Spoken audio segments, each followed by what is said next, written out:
Hindi kayo palhal sa Assalamualaikum. So ako po si Ryan. At isa po akong OFW na nakabase po dito sa Kingdom of Saudi Arabia. So ngayon guys, pag-uusapan natin ngayon itong viral qualification ng potato corner.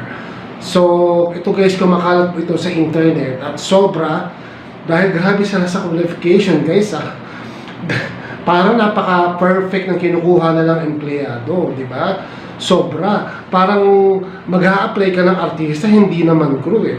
So yan nakakainis guys sa Pilipinas. Usually sa Pilipinas, pag naghahanap ng trabaho, sobra-sobra ang standard, minimum wage lang naman.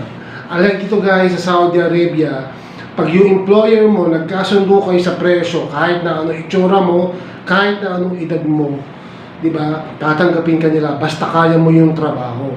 Guys, ito, talakayin natin guys yung qualification nitong potato corner. Ako guys, masyado kasi ako affected dito kasi dati rin ako nagtrabaho bilang mga crew sa Pilipinas. So, nandyan yung aficionado, di ba? Nandyan yung nag-Jollibee ako nung araw. So ito guys, basahin natin yung qualification. Itong nakakairtang qualification ng potato corner. So, criteria and qualifications, di ba? So, hiring sila, potato corner. 18 to 30 years old. So, akala ko ba wala nang age limit sa Pilipinas ngayon, tinanggal na. Bakit may age limit pa rin? So, may discrimination sa edad. Dito sa Saudi Arabia, hindi na sa Saudi guys, kahit saang bansa pa yan, basta kaya pa yung trabaho, walang problema, magtatrabaho ka, sa sweldo ka. Diba? Kahit saan. Pero dyan sa Pilipinas, ewan ko, bakit ganyan? May age limit.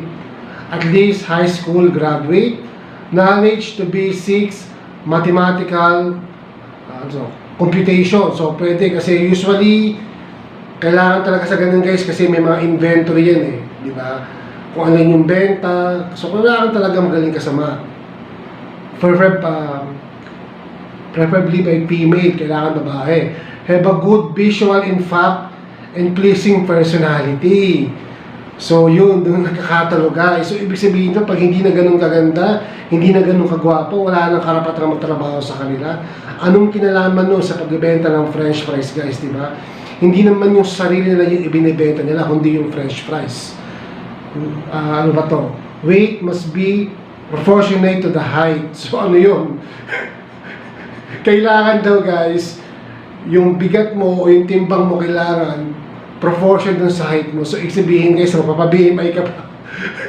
Oh my God. Kailangan magpapa-BMI ka pa bago ka mag-apply sa kanila. Diba? Ano to? Have clear complexion, eyesight, and good set of teeth. So, kailangan talaga guys, perfect. Pati yung teeth daw maganda. Ano to? Know how to communicate in Filipino and English. So, ganun. Kailangan daw marunong ka magka-communicate ng Filipino and English. Definitely, love dealing with all types of people. So, ayun, ganun sila katindi guys. Kailangan daw, kaya mo makipag-communicate sa lahat ng people. So, para ka nag-a-apply ng call center guys, di ba? To take na ina-apply mo lang naman is service crew, di ba?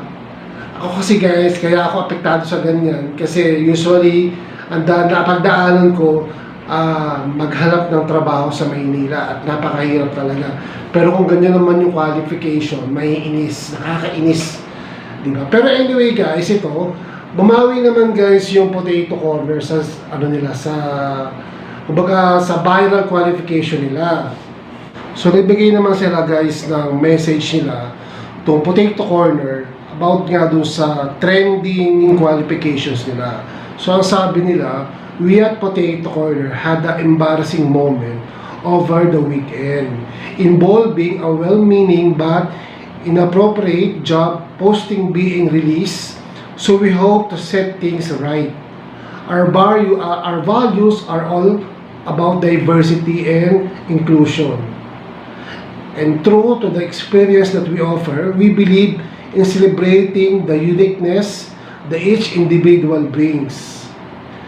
Discriminatory hiring is not something we support, condone, and not aligned to who we are. We are all about providing equal opportunities for all giving fair recognition and reward to effort, attitude, potential, and creating positive outcomes. Diba? It may have been amusing for some, but we are taking this seriously. We deeply regret an incident and we're reviewing our procedures. Teaming up with our valued business partner, franchise, and suppliers to make sure that situations like this won't happen again. So whatever we say and do at Potato Corner reflects our values. We remain committed to fostering an environment and society where every single person gets fair chance to contribute and succeed. Thank you for your support and understanding, and we will always strive to provide positive, flavorful moments to all. So, kasi ito yung message nila regarding sa trending.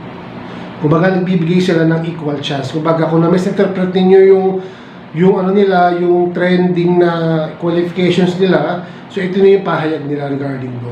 Doon sa Potato Corner, HR, Human Resources, pwede naman bang bababaan yung standard ninyo para lahat naman ng tao pwede magtrabaho? Diba? So kayo guys, ano masasabi nito sa viral na qualifications na hiring ng Potato Corner? So comment down below para malaman ko po yung mga sagot nyo guys. So once again, ito po si Ryan at maraming salamat po sa panonood and see you to my next vlog. Peace!